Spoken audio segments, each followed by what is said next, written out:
Hello everyone, welcome back to my channel. কেমন আছো তোমরা সবাই? আশা করছি সবাই খুব ভালো আছো, আমিও ভালো আছি। একটি নতুন দিনের সাথে সকলের শুভ মঙ্গল কামনা করে ব্লগটা স্টার্ট করছি। আই হোপ তোমাদের ব্লগটা আজকে ভালো লাগবে। এখন যে গাছটা তোমাদেরকে দেখালাম সেটা হচ্ছে আপেলের গাছ। আপেলের গাছে এখন সবে মাত্র ফুল এসেছে আর ফল খুবই ছোট ছোট। আজকে হচ্ছে আমাদের কাশ্মীরের ডে 2, আমরা সোনামার্গের উদ্দেশ্যে বেরিয়ে গেছি। এইখানে মানুষরা যে ঘরের মধ্যে যে জন্তু জানোয়াররা পোষে সেইটা হিসেবে ওরা ভেড়াটাই পোষে, কেন কি এই ওয়েদারের মধ্যে ভেড়াটাই স্যুট করে, ছাগল টাগল থাকে না সেরকমভাবে বলছিল এখানকার লোকেরা। কেন ওয়েদার তো খুবই ঠান্ডা, এখন তো একটু গরম আছে কিন্তু এরপরে তো ঠান্ডা খুবই পড়বে।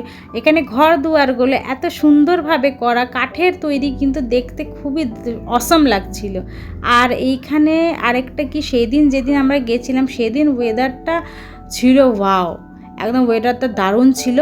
আর তার সাথে কি এখানে ভাবা যায় যে এরাও ধান চাষ করে? দেখো জম্মু কাশ্মীর পুরো পাহাড়ের মধ্যে আছে, তবু এরা কি সুন্দরভাবে নিজে ধান চাষ করছে, দেখে নিয়ে একদম মন জুড়িয়ে গেল ধান চাষ দেখে নিয়ে, যে এরাও ধান চাষ করে। তো এইখানে বলছিল ওদের সোর্স অফ ইনকাম তো সেইটা সেরকম কিছু নেই, এখানে কোনো ফ্যাক্টরি ট্যাক্টরি কিছু নেই, কোনো কারখানা টারখানা নেই, এখানে বাস ট্যুরিজমের জন্যই এখানে জায়গাটা ফেমাস। আর এখানে ওরা নিজের খাবারের জন্য এরা ট্যুরিজমের উপর নির্ভর। আর ওই বাস ড্রাই ফ্রুটসের গাছ আছে সবার ঘরে ঘরে, সেটাই বিক্রি করে, আপেলের গাছ আর বিভিন্ন রকমের ড্রাই ফ্রুটস, ওয়ালনাটের আখরোটের গাছ তো ভর্তি। তো এইখানে এদের এইটাই হচ্ছে সোর্স অফ ইনকাম, যেটা যতটুকু আমি বুঝলাম এখানে দেখে নিই। আর কাশ্মীরে আসার সব থেকে, তুমি যদি ভাবো যে কাশ্মীরে একদম চাদর, পাহাড়ের চাদর যখন সাদাভাবে ঢেকে থাকবে, তাহলে নভেম্বর মাসটা বেস্ট, নভেম্বর ডিসেম্বর মাসটা বেস্ট। কিন্তু মার্চ থেকে জুন পর্যন্ত তুমি আসতে পারো, তোমরা যারা ইচ্ছা যে কাশ্মীর আসবে ঘুরতে। আর এইখানে আরেকটা কি রুল আছে যে যে হোটেলে থাকবে তুমি, সেই হোটেলে আমরা যেমন বলি যে 24 ঘন্টা একটা দিন হয় না, এরা বলে না একটা দিন ওদের 12 ঘন্টা করে এরা কাউন্টিং করে। 12 ঘন্টার পর তুমি 12 ঘন্টায় 15, আমরা যে হোটেলে ছিলাম সেখানে 12 ঘন্টায় নিচ্ছিল 1500 টাকা। আরও তুমি যদি 12 ঘন্টায় থাকো তাহলে আরও 1500 টাকা তোমাকে অ্যাড করতে হবে। তো আমরা পুরোপুরি হোটেলটাকে ছেড়ে দিয়ে চলে এসেছি। তো এখানে আমরা সোনামার্গ যেতে আরও 13 কিলোমিটার, দেখো ওখান থেকে হোর্ডিংয়ে দেখাচ্ছিল, এখান থেকে বাস আর কিছুটা 2 ঘন্টা আমাদের হোটেল থেকে সোনামার্গ যেতে 2 ঘন্টা টাইম লাগছিল। বাস 13 কিলোমিটার পৌঁছে গেছি, বাস আর 13 কিলোমিটার পর আমরা আমাদের পৌঁছে যাব সোনামার্গ। আর এইখানে দেখো যে নদীটা বইছে সেটা হলো সিন্ধু নদী। সিন্ধু নদীর নদীটার কালারটা একদম ছিল ফ্রেশ, জল ছিল, জল একদম স্বচ্ছ। ওয়েলকাম টু সোনামার্গ, চলে এসেছি সোনামার্গ, আমাদের চলে এসেছি। এত এক্সাইটমেন্ট ছিল, কিন্তু এক্সাইটমেন্টে একটু ধুলিতে মিশে গেছিলো, সেটা আমি পরে বলছি কি কারণ। আর এইখানে এসে বলে না, পাহাড় মে আগে আগে ম্যাগি নেই খায়া তো কি আগে, ম্যাগিও খেলাম, ভুট্টাও আমরা বসে বসে সবাই খেলাম, ম্যাগি, মোমো, ভুট্টা এই তিনটেই খেয়েছিলাম।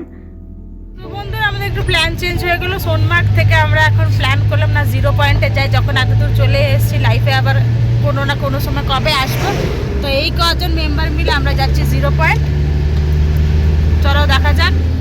সো বন্ধুরা আমরা সোনামার্গ গিয়ে নিয়ে বুঝলাম যে সোনামার্গ থেকে আমাদেরকে ঘোড়ায় করে যেতে হবে আরও উঁচুতে, তবে গিয়ে আমরা বরফের চাদর দেখতে পারবো, বরফকে একদম ছুঁতে পারবো।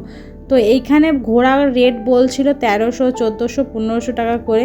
তো প্রত্যেকজনের আমরা 7 জন মেম্বারে অনেকটা বেশি টাকা হয়ে যাচ্ছিল। তারপর বলল যে না, সোনামার্গ থেকে যদি জিরো পয়েন্টে তোমরা যাও, সোনামার্গে অনেকটা দূর গিয়ে, এখন তো গরমের সিজন হয়ে গেছে, তো বরফটা অনেকটাই গলে গেছে। আর দেখো আমরা কত নিচে ছিল, কত হাইলে চেপেছি। আর এইখানে যে চাদর দেখো, এই যে পাহাড়ের এই যেগুলো সব বরফের, কিন্তু এই যে পাশের যে দেওয়ালটা সাদা রঙের, দেখো বরফ গলে গলে গলে গলে গলে পুরো পড়ছে। আর সেটাই আমি বলবো যে জিরো পয়েন্টে আমরা চাপলাম, জিরো পয়েন্টে আমাদের প্রায় ঘোরার বদলে আমরা সোনামার্গ বরফ দেখার জন্য জিরো পয়েন্ট গেছিলাম। তো জিরো পয়েন্টে আমাদের নিজস্ব ড্রাইভারটা যায়নি, কারণ যেটাকে আমরা ফিক্স করেছিলাম পুরো ঘোরার জন্য 24,000 টাকা, সে যায়নি। তাদের নিজস্ব কাশ্মীরি ড্রাইভার বলেছিল যে তারাই যাবে। তো 6,000-এর মধ্যে আমরা যে 0 পয়েন্টে গেছিলাম এটা আমাদের সস্তায় পড়েছিল। আর সোনামার্গ থেকে 0 পয়েন্ট যেতে আমাদের প্রায় 1 ঘন্টা সময় লেগেছিলো। 0 পয়েন্টে গিয়ে নিয়ে ওখানে লোকেরা বলছিল নেহি ম্যাডাম কুছ নেহি লেগেগা, সোয়েটার নেহি লেগেগা, ঠান্ডি নেই।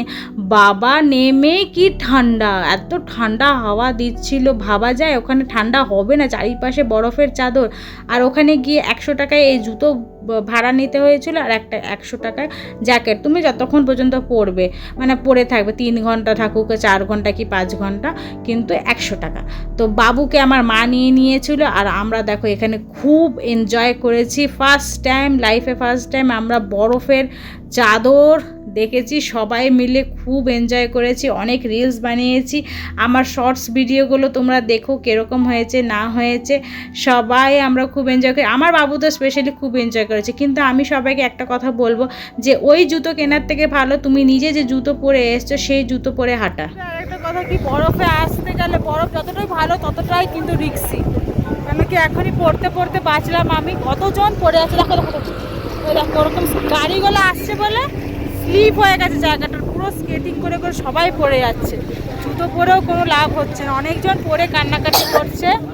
আর আমার পাশে যে লোকটা ছিল লাল রঙের ডিব্বা নিয়ে, আমি তোমাদেরকে বলবো এখানে এসে তোমাদেরকে সকলকে হাত জোড় করছি, তোমরা কেশর কেনো কিন্তু বড় দোকান থেকে কেশর কিনবে। কেশর তো কাশ্মীরে ফেমাস, কিন্তু প্লিজ তোমাদেরকে হাত জোড় করে বলছি কেশর তোমরা এই ফালতু লোকেদের কাছ থেকে যারা ডিব্বা নিয়ে নিয়ে তোমাদের কাছে এসে নিয়ে জোর করবে এটা অরিজিনাল, কোনো দিন ওটা অরিজিনাল হয় না। সেটাকে কি করে ওরা ভুট্টার যে চুলটা থাকে সেই চুলটাকে কেশরের জলে ভিজিয়ে নিয়ে কেশরের গন্ধ দিয়ে নিয়ে সেটা বিক্রি করে।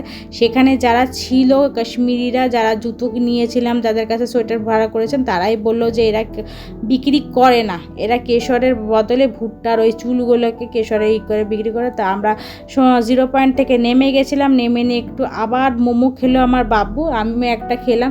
আর এই যে সিন্ধু নদীর পাশে আমরা একটুখানি ফটো তুললাম ভালো করে সুন্দর করে, তো ওরা একটু দেখো।